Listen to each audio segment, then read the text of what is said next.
الرحیم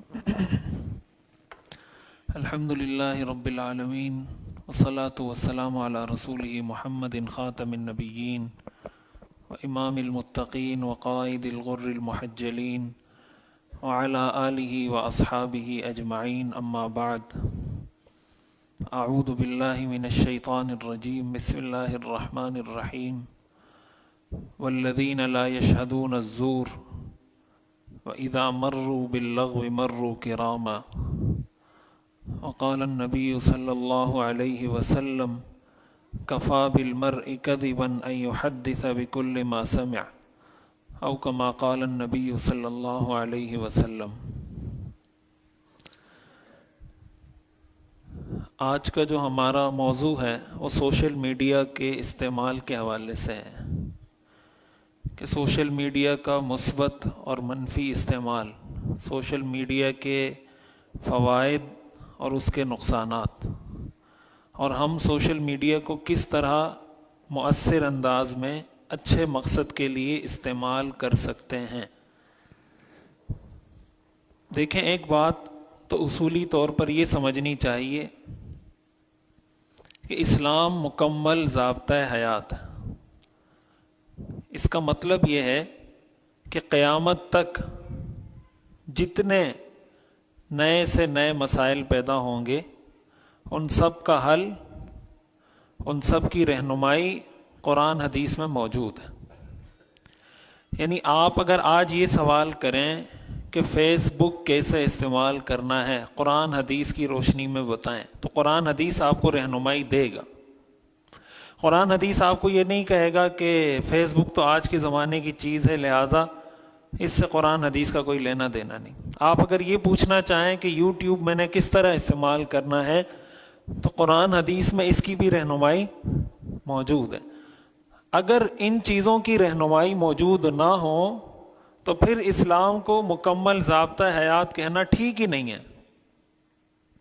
لہٰذا اگر کوئی انسان یا کوئی مسلمان یہ سمجھتا ہے کہ اسلام ان چیزوں کے بارے میں کوئی رہنمائی نہیں دیتا، تو اس کا مطلب وہ اس چیز کو مانتا ہی نہیں ہے کہ اسلام مکمل ضابطہ حیات ہے۔ تو پہلی بات تو یہ سمجھنی چاہیے کہ اس کی ساری ہدایات قرآن حدیث میں موجود ہیں۔ قرآن حدیث کے الفاظ ایسے جامع الفاظ ہیں کہ قیامت تک آنے والے ہر مسئلے کا حل ان الفاظ سے نکل سکتا ہے۔ یہ قرآن کا معجزہ ہے، یہ حضور علیہ الصلاۃ والسلام کے جوامع الکلم کا معجزہ ہے۔ اعطیت جوامع الکلم۔ سوشل میڈیا کی جب ہم بات کرتے ہیں تو سب سے پہلی بات یہ سمجھنی چاہیے کہ ہر معاشرے کی اپنی روایات ہوتی ہیں، ثقافت ہوتی ہے، کلچر ہوتا ہے، خصوصیات ہوتی ہیں۔ مسلمانوں کی بھی ایک ثقافت ہے، ایک کلچر ہے، ایک خصوصیت ہے، ایک فیملی سسٹم ہے، خاندان کا نظام ہے۔ مغرب کا اپنا ایک سسٹم ہے، یہودیوں کا، عیسائیوں کا اپنا ایک نظام ہے۔ تو جو معاشرتی سسٹم اسلام کا ہے، فیملی سسٹم، کلچر، ثقافت، تہذیب، روایات اسلام کی ہیں، وہ سب سے بہتر ہیں۔ سوشل میڈیا استعمال کرتے ہوئے ایک چیز یہ ذہن میں رکھنی چاہیے کہ ہم نے سوشل میڈیا کو استعمال کرنا ہے لیکن اپنی روایات کو تبدیل نہیں کرنا۔ اپنی روایات کی قیمت پر سوشل میڈیا کو استعمال نہیں کرنا۔ مثال کے طور پر پردہ شریعت کا حکم بھی ہے، ہماری ثقافت بھی ہے۔ ہماری ایک مسلمان کی ثقافت اسلام کے مطابق ہوتی ہے۔ ایک مسلمان ملک، ایک مسلمان معاشرے کا کلچر قرآن حدیث کے مطابق ہوتا ہے۔ مسلمان کا اپنا کوئی کلچر نہیں ہوتا، مسلمان کا کلچر قرآن حدیث ہوتا ہے۔ مثال کے طور پر پردہ ہمارا کلچر ہے۔ اب اگر سوشل میڈیا پہ یہ کوشش کی جا رہی ہے کہ مسلمانوں کو بے حیا کیا جائے، ان کو بے پردہ کیا جائے، ان کی عورتوں کو آزاد کیا جائے، ایک باپ اپنی بیٹی سے یہ نہ پوچھ سکے کہ تم کہاں جا رہی ہو، کیوں جا رہی ہو، کس سے مل رہی ہو.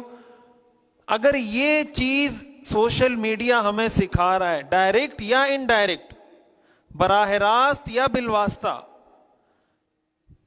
کہ بھائی تمہیں روشن خیال ہونا چاہیے، تمہیں تو بہت براڈ مائنڈڈ ہونا چاہیے، اس کا مطلب یہ ہوا کہ آپ سوشل میڈیا استعمال نہیں کر رہے، سوشل میڈیا آپ کو استعمال کر رہا ہے.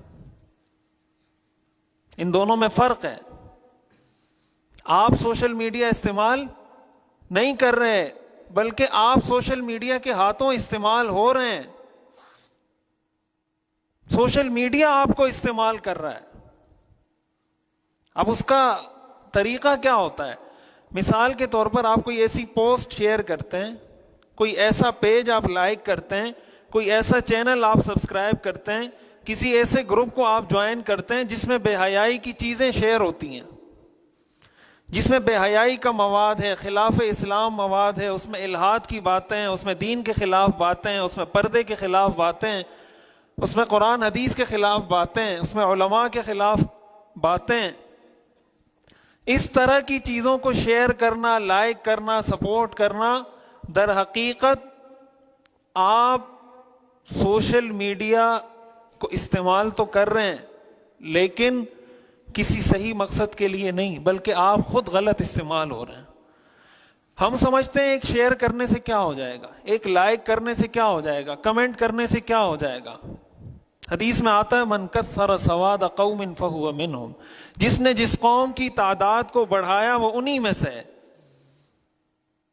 جس نے جس قوم کی تعداد اور گنتی کو بڑھایا کہ پہلے وہ 100 تھے، اب 101 ہو گیا، پھر 102 ہو گئے، پھر 103 ہو گئے، پھر 200 ہو گئے، پھر 300 ہو گئے، آپ نے فرمایا وہ انہی میں سے ہے.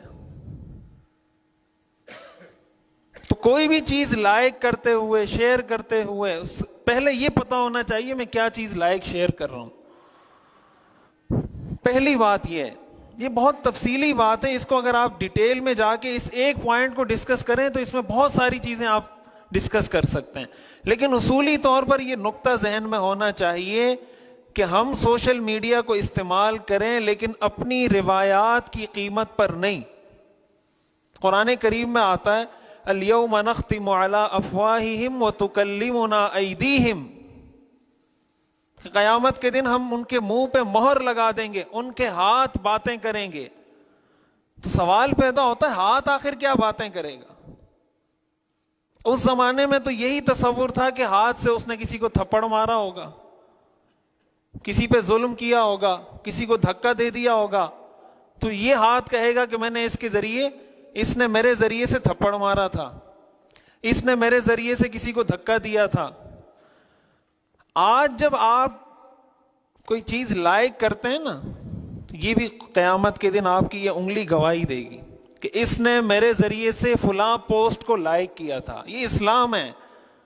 اس نے میری اس انگلی کے ذریعے فلاں چیز کو شیئر کیا تھا. قرآن کریم میں آتا ہے بلا قادرین علی ان نسوی بنانا، ہم اس بات پر قادر ہیں کہ ان کے اس پوروں کو، یہ جو ہاتھ کے پورے ہیں، ان کو بھی ہم دوبارہ بنانے پر قادر ہیں. جب اللہ ان کو دوبارہ بنائے گا نا تو پھر ان سے پوچھے گا کہ یہ تھم آپ نے کہاں استعمال کیا تھا، اس انگوٹھے کو کہاں استعمال کیا تھا. یہ جو اللہ تعالیٰ دوبارہ انسان کو پیدا کرے گا، حتیٰ کہ اس کے ہاتھ کو، اس کے پوروں کو دوبارہ اسی طرح بنائے گا، کس مقصد کے لیے بنائے گا؟ اسی مقصد کے لیے کہ اس ہاتھ سے کیا کیا تھا.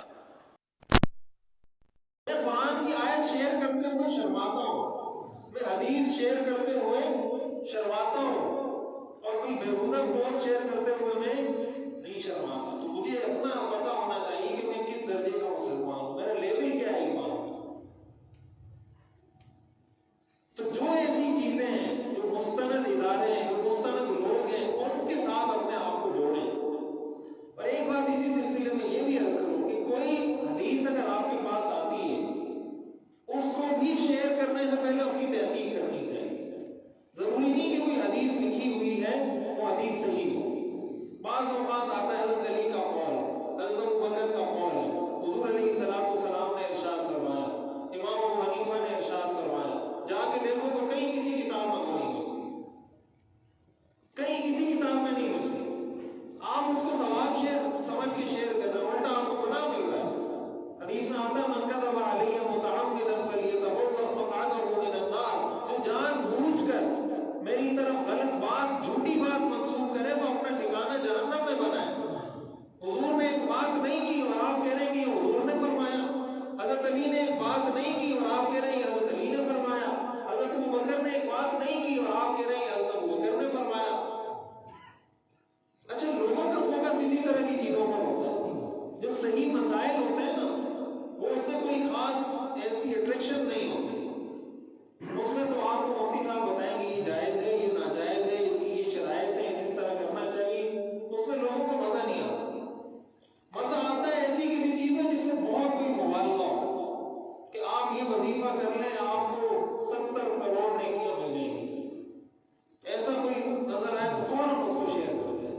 کا میراث میں حق دبانا حرام ہے، وہ کوئی شیئر نہیں کرے گا۔ لیکن کوئی اس طرح کی چیز ہوگی جس میں کوئی بہت موالنا ہوگا، کوئی اس میں کوئی ایسی دلچسپی کی بات ہوگی، وہ بغیر تحقیق کے یا اس کے مزاج کو لگتی ہوگی کہ میرا مثال کے طور پر میرے مزاج میں اگر سختی ہے اور کوئی پوسٹ ایسی ہے جس میں سختی کی بات ہے تو میں اس کو شیئر کروں گا۔ میرے مزاج میں نرمی ہے اور کوئی پوسٹ مجھے ایسی ملی جس میں کوئی نرم بات ہے تو اس کو شیئر کروں گا۔ حدیث میں آتا ہے لا یؤمن احدکم حتی یکون ہواہ تبعا لما جئت بہ، مومن وہ ہوتا ہے جو اپنی خواہشات کو دین کے مطابق بنائے، دین کو اپنی خواہشات کے تابع نہ کرے۔ آپ کو یہ پتا ہونا چاہیے یہ سچ ہے، یہ غلط ہے، یہ ٹھیک ہے، یہ غلط ہے۔ اگر ہم اسی طرح انہی چیزوں میں پڑے رہیں گے اور جو حقیقی دین ہے اس کی طرف ہم نہیں آئیں گے تو پھر ظاہر ہے کہ ہم کیسے ترقی کر سکتے ہیں دینی لحاظ سے، دینی معلومات، دینی علم، عمل کے اندر کیسے ترقی کر سکتے ہیں۔ اور اسی سے جڑی ہوئی ایک بات یہ بھی ہے کہ انسان جب سوشل میڈیا استعمال کرتا ہے تو سوشل میڈیا پر کئی علماء نے مختلف قسم کے کورسز بنائے ہیں۔ مثال کے طور پر نماز کا کورس ہے، سیرت سکھانے کا کورس ہے، تجوید سکھانے کا کورس ہے، قرآنی عربی سکھانے کا کورس ہے، حج کے مسائل ہیں۔ آپ حج پہ جا رہے ہیں تو حج کے مسائل آپ کو یوٹیوب پہ مستند علماء کی پوری پوری ویڈیوز مل گئی۔ آپ سیرت کا کوئی واقعہ دیکھنا، پڑھنا، سننا چاہ رہے ہیں آپ کو وہ مل جائے گا مستند علماء کی کے توسط سے یا ان کے چینل سے یا ان کی فیس بک پیجز یا جو بھی پلیٹ فارم ہے وہاں سے۔ آپ قرآن سیکھنا چاہ رہے ہیں اور آپ کے پاس کوئی ذریعہ نہیں ہے سوائے اس کے کہ آپ یوٹیوب استعمال کریں تو آپ کو ایسے مستند علماء کی ویڈیوز مل جائیں گی، آپ کو ایسے لوگوں کی دروس قرآن مل جائیں گے، دروس حدیث مل جائیں گے۔ تو آپ یہ کوشش کریں، یہ کوشش تو انسان کر سکتا ہے کہ یار ان 2 مہینوں میں مثال کے طور پر میں نماز کے مسائل سیکھوں، قیام کیسے کرتے ہیں، وضو کیسے کرتے ہیں، غسل کیسے کرتے ہیں، رکوع کیسے کرتے ہیں، سجدہ کیسے کرتے ہیں، نماز سے پہلے کیا ہوتا ہے، نماز کے بعد کیا ہوتا ہے، نماز میں فرائض کیا ہے، واجبات کیا ہے۔ 2 مہینے میں نے اس پہ لگا دیں۔ اس حوالے سے آپ کو جتنے مستند علماء ملتے ہیں آپ ایک ہی بات کی سنیں، دوسرے کی سنیں، تیسرے کی سنیں، آپ کو بہت کچھ علم حاصل ہو جائے گا اور مستند لوگوں سے حاصل ہو جائے گا۔ دوسرے نمبر پر مثال کے طور پر آپ نے کہا کہ یہ 5 مہینے میں سیرت النبی سنوں گا کہ حضور کی ولادت کہاں ہوئی، حضور نے ہجرت کیسے کی، غزوہ بدر میں کیا ہوا، غزوہ احد میں کیا ہوا، عشرہ مبشرہ کون ہے، بیعت عقبہ اولیٰ کس کو کہتے ہیں، بیعت عقبہ ثانیہ میں کتنے لوگ تھے، حضور کے ساتھ ہجرت کرنے والے کون لوگ تھے، حبشہ کی ہجرت کن لوگوں نے کی تھی، میں یہ چیزیں سیکھوں گا۔ آج مسئلہ کیا ہوتا ہے، آپ نے دیکھا ہو جو باطل نظریات والے لوگ ہیں، جو غلط عقائد رکھنے والے لوگ ہیں، ان کو چند مسائل آتے ہیں، چند مسائل انہوں نے سیکھے ہوتے ہیں اور ہمارے کسی بھی عام شخص کو پکڑ کے وہ کنفیوز کر دیتا ہے کہ یہ مسئلہ تو ایسا ہے۔ مثال کے طور پر حضرت ابوبکر صدیق رضی اللہ عنہ کی خلافت اور حضرت علی رضی اللہ تعالیٰ عنہ کی خلافت، خلیفہ اول کون، مثال کے طور پر اہل سنت والجماعت کا متفقہ عقیدہ ہے کہ حضرت ابوبکر صدیق رضی اللہ تعالیٰ عنہ خلیفہ بلا فصل ہے۔ ایک ہمارے عام شخص کو اس سے آگے کا کچھ نہیں ہوتا کہ یہ کس حدیث سے ثابت ہے، یہ کیسے پتہ چلا، حضرت ابوبکر کیسے خلیفہ بنے اور اس پر اجماع کیسے ہوا، کن کن علماء کا اس پر اجماع ہے اور اس کے کیا کیا دلائل ہیں۔ اور اگر کوئی دوسرا بندہ آپ کے پاس آئے گا حضرت علی کی خلافت ثابت کرنے کے لیے، وہ آپ کو 10 دلائل دے دے گا اور ہمارا بندہ آگے سے کنفیوز بیٹھا ہوگا کہ یار اتنے سارے دلائل ہیں، پھر بھی ہمارے مولوی کہتے ہیں کہ حضرت ابوبکر خلیفہ بلا فصل ہے۔ بھائی مولوی کو تو دلائل کا پتہ ہے، آپ کو نہیں پتا، تو مولوی کو کیوں الزام دیتے ہیں؟ آپ کو تو یہ سوچنا چاہیے تھا اس موقع پر کہ یہ غلط نظریے پر ہوتے ہوئے 10 دلائل یاد کر سکتا ہے تو میں صحیح نظریے پر ہوتے ہوئے 5 دلائل کیوں یاد نہیں کر سکتا؟ ایک آدمی آتا ہے وہ آپ کو کہتا ہے بخاری میں یہ لکھا ہے، مسلم میں یہ لکھا ہے، بخاری میں یہ لکھا ہے، مسلم میں یہ لکھا ہے، اور آپ کہتے ہیں کہ یار ہمارے مولوی یہ ہمارا مسئلہ تو غلط ہے، ان کا مسئلہ ٹھیک ہے۔ آپ کو یہ نہیں پتا کہ یہ جو مسئلہ کسی مفتی صاحب نے مجھے بتایا ہے اس کے پیچھے قرآن حدیث کے کتنے دلائل ہیں۔ تو بجائے اس کے کہ انسان اپنی جہالت کا اعتراف کرے کہ میں جاہل ہوں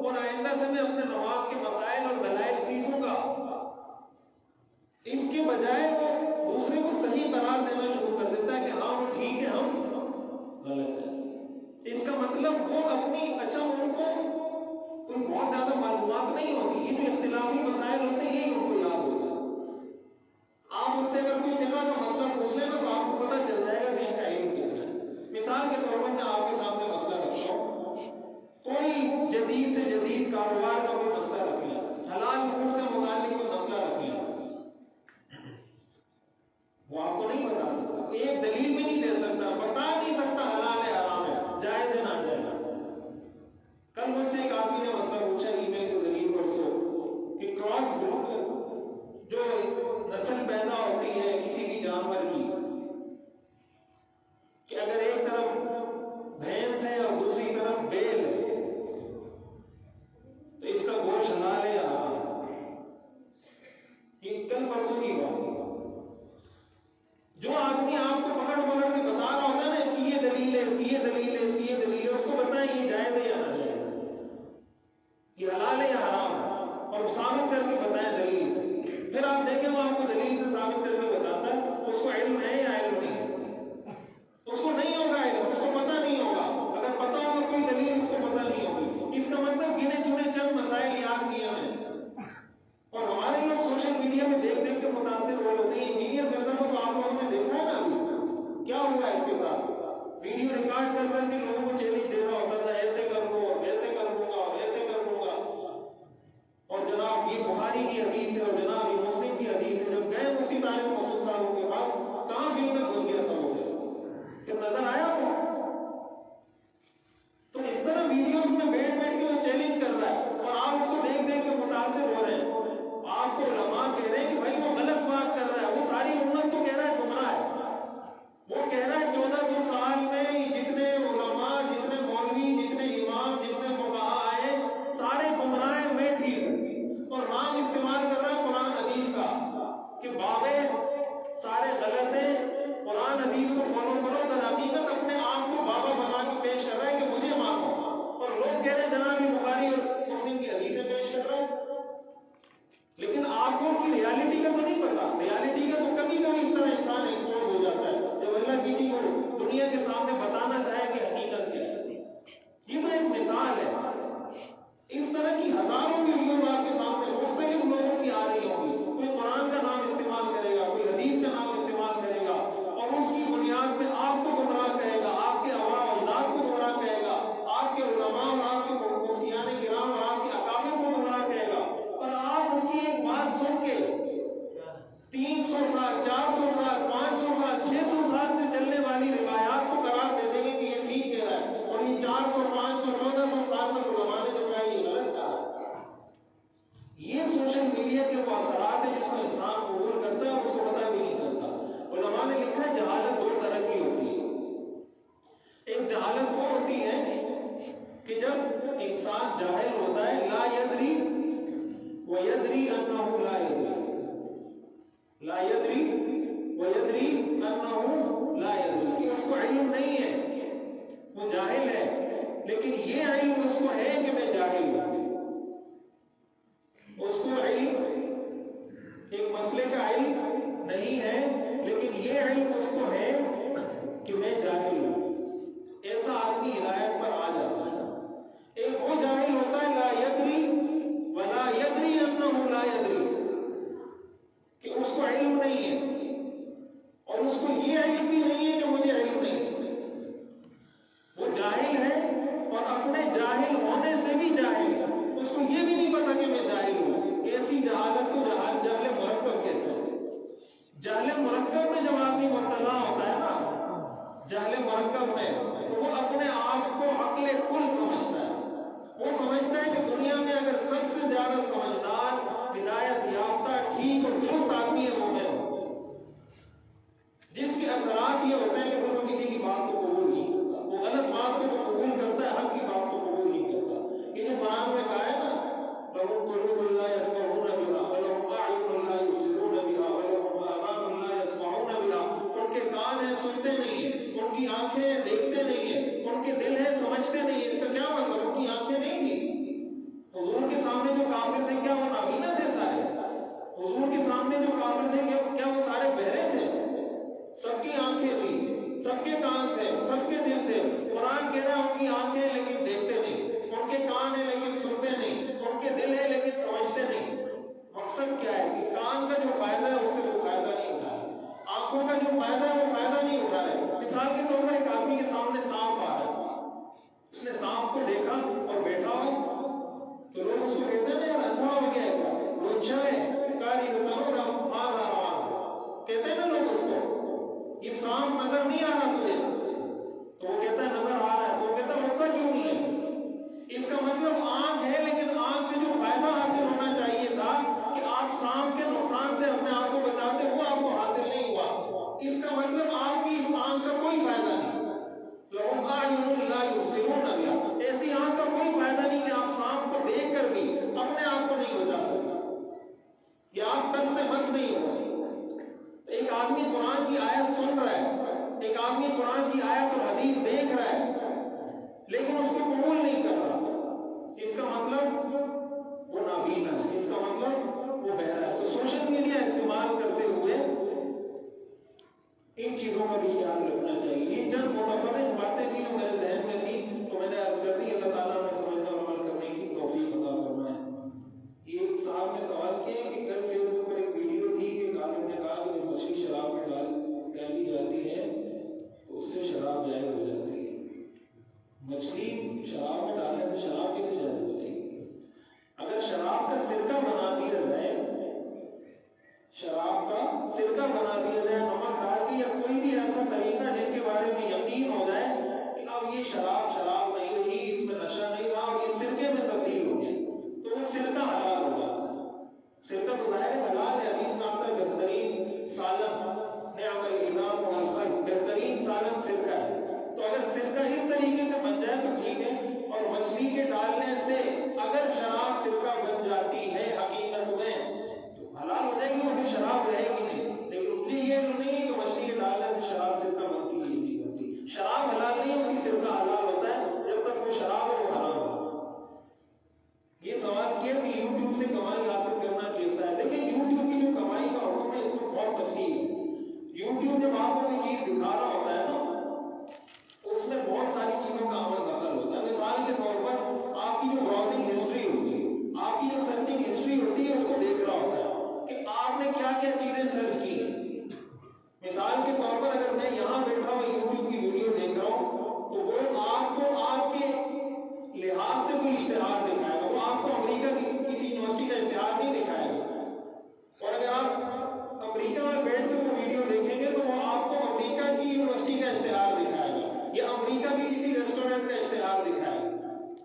تو یہ جو پورا سسٹم بنا ہوا ہے نا، یہ بہت آرٹیفیشل انٹیلیجنس جس کو کہا جاتا ہے. آپ کسی چیز کو 3-4 مرتبہ ڈسکس کریں، سرچ کریں، آپ کے سامنے فیس بک پر اس کے اشتہارات آنا پھر شروع ہو جائیں گے. تو یوٹیوب جو آپ کو اشتہارات دکھا رہا ہوتا ہے وہ آپ کی براؤزنگ ہسٹری کو دیکھ کے دکھا رہا ہوتا ہے. ایک آپ کی لوکیشن کو دیکھتا ہے، ایک آپ کی براؤزنگ ہسٹری کو اور آپ کی دلچسپی کی چیزوں کو دیکھتا ہے. اب یوٹیوب پر جو ایڈ چلتا ہے، جو اشتہار چلتا ہے، اس میں کئی کیٹیگریز ہوتی ہیں. مثال کے طور پر اس میں شراب کی کیٹیگریز ہے، اس میں فلموں کی کیٹیگریز ہے، جو بھی کیٹیگریز بنی ہوئی ہوتی ہیں. پہلی شرط تو یہ ہے کہ آپ ان کیٹیگریز کو آف کریں. جو ناجائز اور حرام کاروبار ہے، شراب کا کاروبار ہے، فلموں کا کاروبار ہے، جو اس طرح کی چیزیں، تو یوٹیوب کو مانیٹائز کرتے ہوئے آپ ان ساری کیٹیگریز کو بند کریں کہ ان چیزوں میں سے کسی بھی چیز کا اشتہار میرے یوٹیوب چینل پر نہیں چلے گا. پہلی بات. اگر ان میں سے کسی چیز کا اشتہار چل رہا ہے تو جائز ہے کہ وہ ظاہر ہے کہ وہ جائز ہو ہی نہیں سکتا. دوسرے نمبر پر بات آتی ہے کہ آپ نے ان ساری کیٹیگریز کو بند کر دیا. بند کرنے کے بعد وہ کسی جائز چیز کا اشتہار دکھا رہا ہے. مثال کے طور پر وہ کسی مائک کا، کسی گاڑی کا اشتہار دکھا رہا ہے، لیکن اس میں کوئی لڑکی کی تصویر ہے یا اس میں کوئی میوزک ہے یا کوئی اس میں اس طرح کی چیز ہے، تو اس کے بارے میں علماء یہ کہتے ہیں کہ دیکھیں اس میں چینل بنانے والے کا قصور کم ہے اور آپ کی اپنی براؤزنگ ہسٹری اور سرچنگ ہسٹری کا قصور زیادہ ہے. آپ کو اس چیز کو دیکھنا ہوگا، سمجھنا ہوگا. اس میں بیلنس رکھ کر ایک انسان یہ تخمینہ لگا لے کہ یار میرے چینل پر مثال کے طور پر 30% اشتہارات